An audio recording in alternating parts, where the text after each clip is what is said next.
मेरा नाम है गुलकी जोशी और मैं कलाकार हूँ और पहली बार सूरत आई हूँ और हम एक प्ले लेकर आए हैं जिसका नाम है प्यार में ट्विस्ट, जिसकी प्रोड्यूसर ये रही, जिसके डायरेक्टर वो रहे फ़ोन पे बहुत बिजी, जिसके हमारे ये सारे कलाकार एवरीबडी एंड अच्छा लाइट हार्टेड फैमिली प्ले है, हंसता खेलता romantic comedy and I hope Surat वालों को देखकर मज़ा आएगा। अच्छा, गुजरात में आप शायद फर्स्ट टाइम जी, गुजराती प्ले यहाँ ज़्यादा होते हैं, तो हिंदी प्ले कैसे लोगों के दिल जीतेंगे, क्या खास रहता है? वो प्ले के बाद आप लोग उस सवाल का जवाब और बेहतर तरीके से दे पाएंगे कि गुजरात में हिंदी प्ले कितना दिल जीत पाता है। क्या स्टोरी रहेगी? स्टोरी देखिए, हमारे राइटर्स हैं वो गुजराती हैं, तो आप लोगों की नफ्स से वाकिफ़ हैं, तो उन्होंने जो लिखा है वो बहुत आप लोगों को दिमाग में रख के लिखा है, तो यहाँ के लोगों को बड़ा मजा आएगा क्योंकि बहुत लाइट हार्टेड कॉमेडी है। और बाकी स्टोरी के बारे में तो मनीष सर से बढ़िया कोई बता ही नहीं सकता। अभी आज शो है ही, देख लो, है ना, वेट स्टोरी भी कर बताएंगे लेते क्या? हैं, ज़्यादा शो के बारे में नहीं बताते। हमारे स्पॉन्सर्स गुजराती हैं, उन्होंने हिंदी में देखा है, उन्हें इतना अच्छा लगा कि उन्होंने यहाँ सूरत बुलाया हमें करने के लिए, तो दिल तो हम ऑलरेडी जीत चुके हैं यार। प्ले देख लो। अच्छा, कितना शो है, किस प्रकार से? ये इसका जवाब नीलेश भाई से पूछिए, नीलेश भाई ज़्यादा बेहतर तरीके से दे पाएंगे, वो भी प्रोड्यूसर है और मेरे ही साथ में है। हम कौन दोनों से नंबर का शो है ये पूछ रहे हैं? ये तो सारे क्वेश्चन के जवाब 5th शो है ना, हाँ, 5वां fifth शो है, हाँ, 5th शो है। हाँ। इसके पहले Please उनको भी 4 importance शोज दो। हमारे बॉम्बे में रहे हैं और टचवुड काफ़ी अच्छे सक्सेसफुल रहे एंड अगर अच्छा चला तो और હું ઉર્વશી ઉપાધ્યાય અને આજે સુરત પાછી ફરી છું 18 વર્ષ પછી, એટલે અને કેટલી સરસ વાત છે, આજે રામજીનું રામ મંદિર બન્યું છે 500 વર્ષ પછી ઓલમોસ્ટ, તો આ વાપસી છે ને કહેવાય કે વાપસીનો જાણે દોર ચાલી રહ્યો છે ને હું પણ અત્યારે 18 વર્ષ પછી સુરતની રંગભૂમિ પર પરફોર્મ કરવા જઈ રહી છું। મારો છેલ્લો પ્લે હતો અને એક દિવસ સત્ય ઘટના ઉપર આધારિત હતો અને એ પ્લે માટે મને 11 બેસ્ટ ઓફ ધી બેસ્ટ એક્ટ્રેસના અવોર્ડ્સ મળેલા, ઇન્ક્લુડિંગ આપણી સુરતની મહાનગરપાલિકાના અને ભવંસ ચિત્રલેખાના બેસ્ટ એક્ટ્રેસના અવોર્ડ મળેલા અને ભવંસ ચિત્રલેખાના અવોર્ડ સાથે સાથે મને મળી ગઈ હતી એન્ટ્રી ટેલિવિઝનમાં અને મને હમારી દેવરાની કરીને બહુ મોટો શો આવ્યો હતો જે 5 વર્ષ ચાલ્યો। મારું કેરેક્ટર સુપર ડુપર હિટ ગયું, એટલે મંજુલા નાણાવટીને એના ટેરર અને એના નૈન મટક્કાને હાર્ડલી એવું કોઈ હશે જે નહીં ઓળખતું હોય, તો એ મારો છેલ્લો પ્લે હતો 2007માં અને ત્યારે મને તરત સ્ટાર પ્લસથી સામેથી સિરિયલ ઓફર થઈ હમારી દેવરાની। તો આજે 18 વર્ષ પછી ફરીથી હું સુરત આવી છું, ફરીથી સુરતની રંગભૂમિ ઉપર હું પરફોર્મ કરવા જઈ રહી છું। ત્યારે મેં હિન્દી પ્લે પરફોર્મ કરેલો, આજે મારો પ્લે, ત્યારે મારો ગુજરાતી પ્લે હતો ને આજે હું હિન્દી પ્લે પરફોર્મ કરવા જઈ રહી છું અને આજે મને એવી લાગણી થાય છે કે જેમ મારી માના ખોળામાં મેં માથું મૂક્યું હોય। મારી મમ્મી તો નથી પણ યસ, સુરત છે, સુરતની રંગભૂમિ છે, મારા સુરતના વાલા ઓડિયન્સ છે જે મને આજે પણ ઉમ્મીદ કરું છું કે એટલો જ પ્રેમ આપશે, ત્યારે પણ મને એટલી જ એમને એપ્રિશિએટ કરેલી, એટલી બધી સપોર્ટ કરેલો અને આજે પણ હું બધાને સપોર્ટ અને પ્રેમની અપેક્ષા રાખું છું અને મારો પ્લે ખરેખર જોવા જેવો છે, પ્યાર મેં ટ્વિસ્ટ, અને મારા માટે બહુ મોટો ટ્વિસ્ટ છે કે આજે 18 વર્ષ પછી હું ફરીથી કરી રહી છું।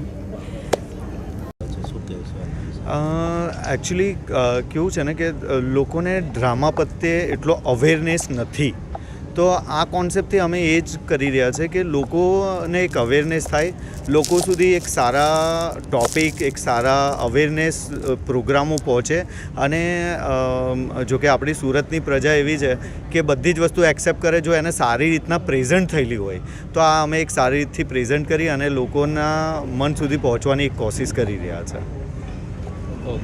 આવવું એટલે મારા માટે બહુ નોસ્ટેલ્જિક ફિલિંગ હતી, બિકોઝ મેં સૌથી છેલ્લો પ્લે કર્યો એ વાતને 18 વર્ષ થઈ ગયા, એટલે એવું કહેવાય કે મારા જીવનની, મારી કારકિર્દીની શરૂઆત મેં સુરતથી જ કરી હતી।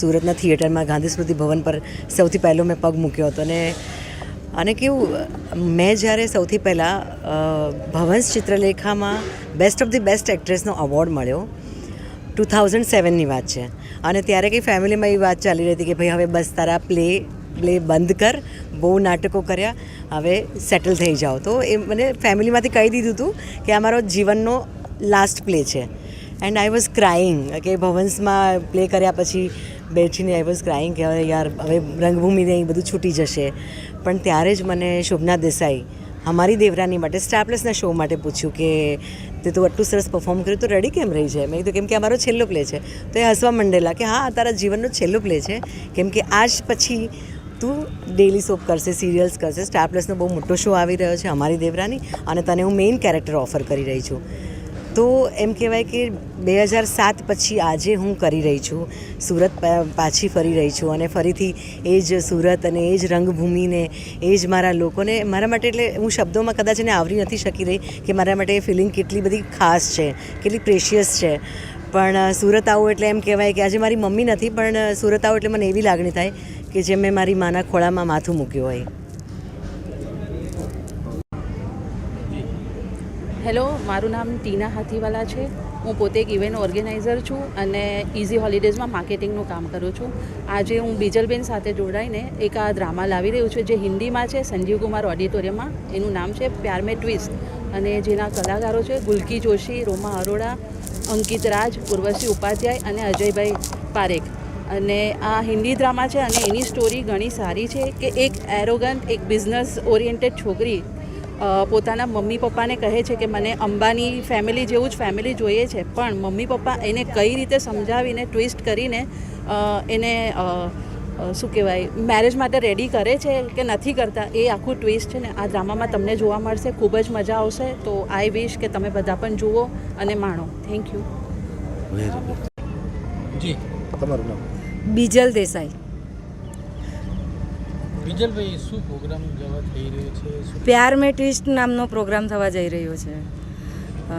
કેવી રીતનો થવાનો છે પ્રોગ્રામ? શું કલાકાર પણ?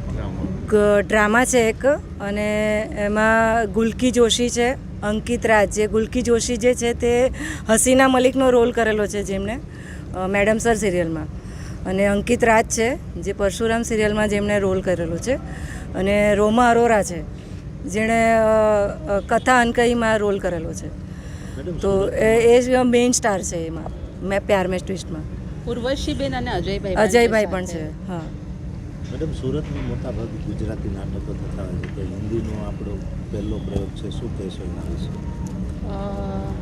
સુરત છે ને આપણું એ સોનાની મૂરત છે. એટલે જે રીતે સુરત ચમકે છે એ રીતે સુરતમાં કલા પણ ચમકી રહી છે, અને એ કલાને માટે ઉત્તમ નમૂનો આપણે લાવી રહ્યા છે. અને એ હિન્દીમાં છે તો એક નવો ટેસ્ટ પણ મળશે આપણી સુરતી જનતાને, અને સુરતી જનતા કલાપ્રિય છે તો સૌ જાણે છે. અને આપણે ડાયમંડ સિટીમાં એક ડાયમંડ શો અમે લાવી રહ્યા છે, તો એ મતલબ બહુ સારો શો છે. એટલા માટે અમે વિચાર્યું કે સુરતવાળા બી આ શો જોઈ. નાટકમાં કેટલા લોકો ભાગ લેવાના છે અને સ્ટોરી કઈ પ્રમાણે છે? ટોટલ છે ને 7 જણ છે, નાના મોટા બધા કલાકાર મળીને. અને સ્ટોરી એ ટાઈપની છે કે આજના જમાનામાં એક એરોગન્ટ છોકરી જે પોતે બધું પોતાની રીતે કામ કરી રહી છે, એના પેરેન્ટ્સ એને મેરેજ માટે કઈ રીતે કન્વિન્સ કરે છે એ ટોપિક પર આખું છે. આખી કે સ્ટોરી ભાઈ દરેક વ્યક્તિ ખરાબ નથી હોતું, પહેલાં એને જાણો પછી તમે યસ ઓર નો કંઈ પણ કહી શકો છો. એટલે એ સ્ટોરી બેઝ છે અને ફૂલ ટુ કોમેડી ફન બધું જ છે અંદર, ડાન્સ પણ છે, બધું બધું જ છે. આ પ્રોગ્રામ કઈ તારીખે થવાનો છે અને કઈ જગ્યા ઉપર થવાનો છે? 10 તારીખે થવાનું છે સંજીવ કુમાર ઓડિટોરિયમ પર. અને રાત્રે 9 વાગ્યાથી.